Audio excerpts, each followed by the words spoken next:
일제의 약탈이 적절한 곳에 소녀상이 곡괭이로 바위산을 수탈하기 위해서 만든 일본식 박공 지붕 형태를 식민 지배를 원활하게 하기 위해 조선의 물자를 수탈의 치욕스러운 역사를 기억하고요.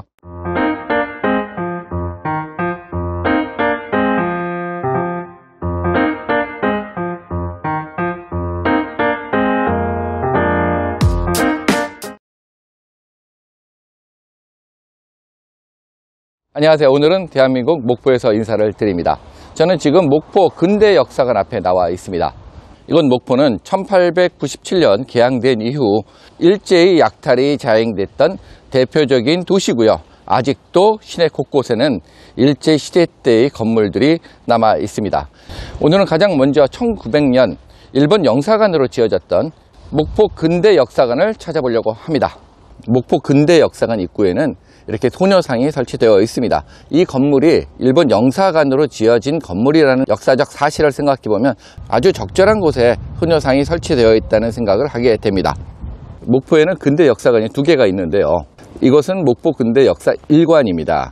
드라마 호텔 델루나의 건물로도 유명한 곳이기도 합니다. 들어가 보도록 하겠습니다. 목포 근대역사관 입장료는 2,000원이었으며 티켓 한 장으로 1관과 2관을 모두 둘러볼 수 있었습니다. 목포에서 가장 오래된 건물로 알려져 있는 이곳 목포 근대역사관 1관은 목포의 시작, 개항의 시작, 일제에 대한 저항의 역사, 외래 문화의 전파, 대중문화의 시대, 3.1 만세운동, 그리고 근대도시 특별전 등 총 7가지의 주제로 당시의 실존 자료들과 사진들이 전시되어 있었습니다. 네, 이 건물은 일본 영사관으로 사용되었던 건물답게요. 뒤편에는 이렇게 방공호가 설치되어 있습니다. 방공호로 한번 들어가 보도록 하겠습니다. 이 방공호는 일제 말기인 1944년에서 45년 사이에 만들어진 것으로 추정이 되고 있고요.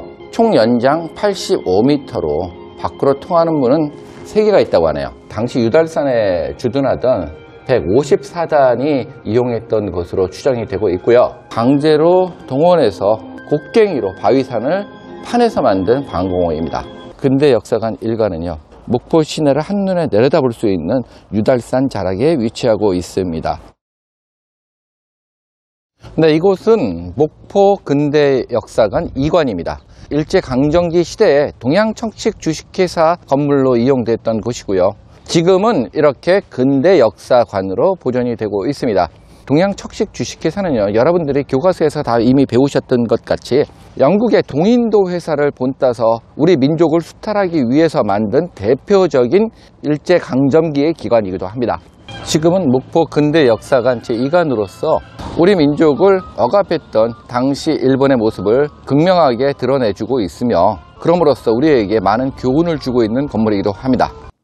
1921년 지어진 동양척식 주식회사의 건물에 위치한 근대역사관 2관은 1920년대 말 목포의 거리 및 생활상을 알 수 있는 사진들이 전시된 1전시관과 영웅, 그날의 기억을 걷다라는 주제의 특별전이 열리는 2전시관 등으로 구성되어 있으며 독립운동 및 독립운동가의 이야기를 알아볼 수 있는 공간이었습니다.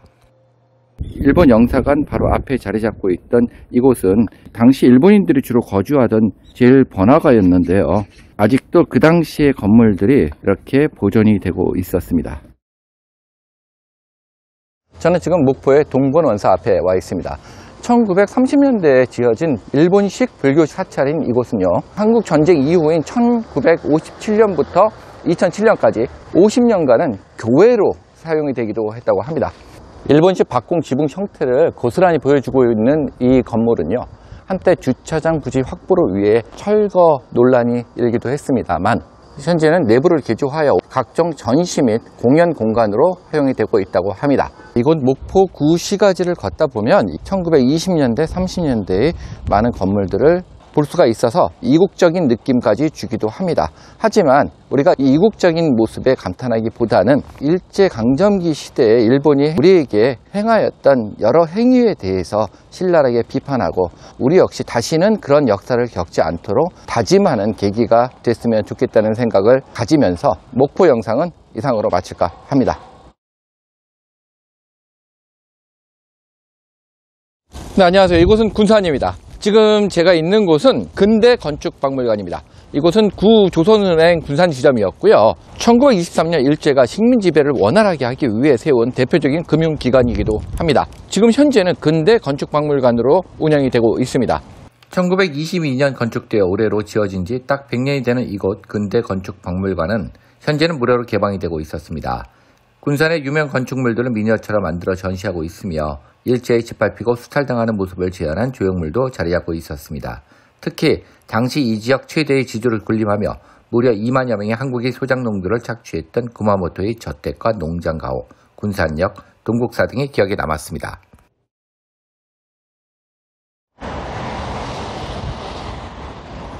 근대 건축관을 나와서 이제는 근대 미술관으로 이동하고 있습니다. 이쪽 지역은 이렇게 일본식 건축물들도 남아 있고요. 또한 일본식 건축물을 재현해 놓은 그런 건물들도 많이 있었습니다.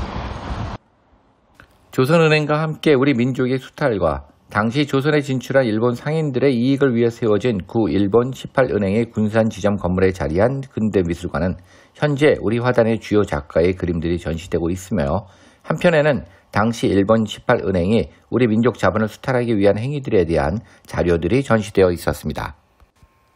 이곳 근대미술관 뒤쪽으로 안중근 의사 여순감옥체험관이 연결되고 있었습니다.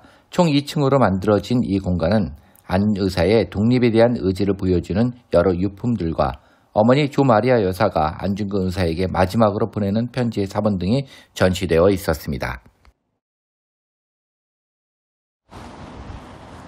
네, 이곳은 옛 군산세관 앞입니다. 이곳 군산항은 여러분 다 아시다시피 부산, 인천, 목포와 더불어 일본이 당시 조선의 물자를 수탈해서 일본으로 보내던 주요 항구 중에 한 곳이었습니다. 옛 군산세관은요 1908년도에 건축된 건물이고요. 르네상스 양식을 도입해서 지은 건축물이라고 합니다. 이 건물은 현재 관세 전시관으로 사용되고 있으며 무료로 개방이 되고 있습니다. 다양한 드라마 및 영화의 촬영지이기도 하며 전시실에는 시대별 수입 수출 목록과 밀수 목록 등이 전시되어 있었습니다. 대한민국 세관 역사를 한눈에 알아볼 수 있는 전시물로 구성이 되어 있었습니다. 저는 지금 군산 신흥동에 있는 일본식 가구 앞에 나와 있습니다. 그 영화 타짜에 나오는 평경장의 집으로도 유명한 건축물이기도 합니다. 안은 지금 개방이 되어 있고요. 저도 들어가서 한번 둘러보도록 하겠습니다.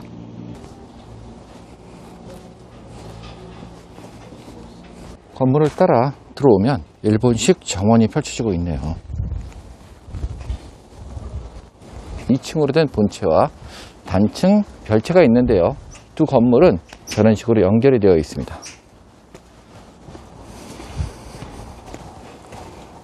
지금은 내부는 관람이 안 된다고 합니다. 이게 목조 건물이다 보니까 유지보수에 신경 쓰고 있습니다만 여러 사람들이 이용하면서 훼손되는 부분을 막지 못하기 때문에 이제는 내부 공개는 안 된다고 합니다.